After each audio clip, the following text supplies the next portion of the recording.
et apporte une solution. Ça demande une compréhension du coup du métier. Et à mon avis, côté architecte, vous êtes peut-être considéré comme étant trop technique par rapport au métier. Et donc le métier ne vous écoute pas.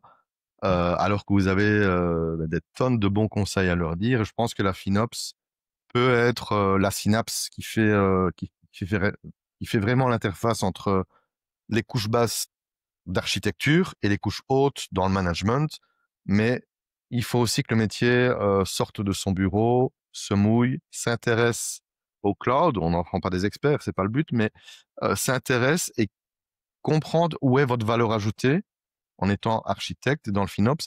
C'est pas faire que tout se passe bien, c'est faire au mieux pour des besoins qui doivent être alignés sur ce que le client interne veut. Après, il y a beaucoup de clients qui savent pas ce qu'ils veulent, même en Oui, interne. des fois, c'est pas. Alors effectivement, des fois, c'est pas réaliste, mais on les guide pour ça. Et j'ai un client chez qui je suis depuis longtemps qui me fait confiance là-dessus, et je les remercie pour ça. Je travaille avec le métier. Je fais partie d'une équipe et on travaille avec les métiers. On va les Mhm. voir, on discute avec ces personnes et à un moment donné, enfin, ça m'est arrivé souvent de leur dire, ah, tu sais, je comprends pas ta business logique. Est-ce que tu peux faire un schéma, que je comprenne Mhm. un petit peu ce qui se passe? Oui, je veux faire ci. Non, non, parle pas de technique, on va en parler après. Dis-moi comment ça fonctionne. Donne-moi la cinématique. Et à force, il y en a qui ont pris l'habitude et on fait des choses beaucoup plus intéressantes dans le sens où on se dit, OK, on est parti du besoin, on veut faire ci ou ça. Et tu vois, là, ton besoin est ben, je sais, je sais faire quelque chose avec Mhm. et je sais te proposer les services sous-jacents. Et à partir de maintenant, tu as un besoin qui est réaliste et on arrive à mettre en face les bons services et donc la facture, on sait la justifier. C'est ça le FinOps. Je vois pas beaucoup de formations FinOps, j'en vois pas beaucoup, alors qu'il y a vraiment besoin. Donc, on va scruter ça dans les mois qui viennent, voir si les gens comprennent.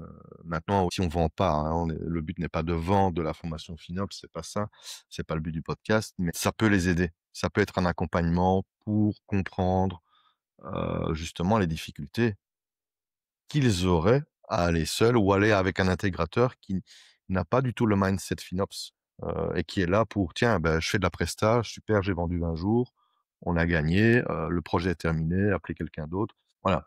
Euh, ouais, du coup, moi, je vois la position FinOps aussi comme n'étant pas...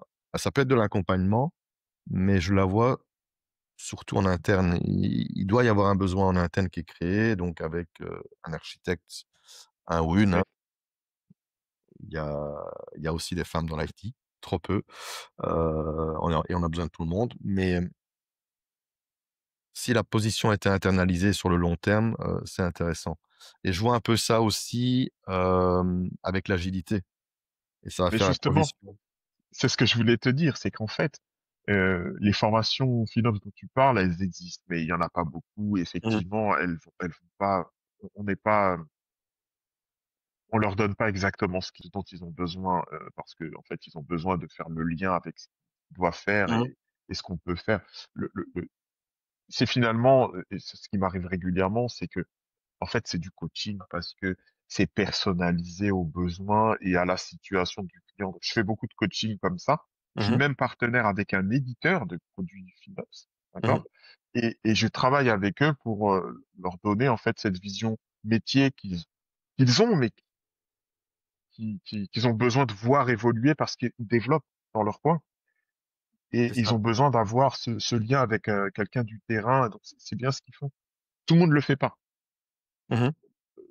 Mais vraiment, vraiment, ce qui marche aujourd'hui, bon, quelques formations sont pas à mettre de côté, mais c'est du coaching Mhm.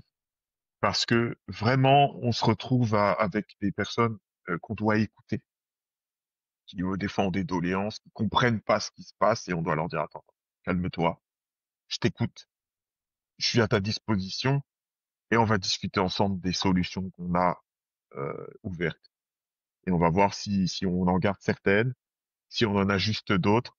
Donc, je t'écoute. On travaille ensemble pour trouver quelque chose qui va convenir et que tu pourras justifier. Mhm. Ça. Et finalement, tu vois, j'ai lâché le mot agile. ce qui fait, une transition, sans le vouloir. Tu es aussi agilopathe.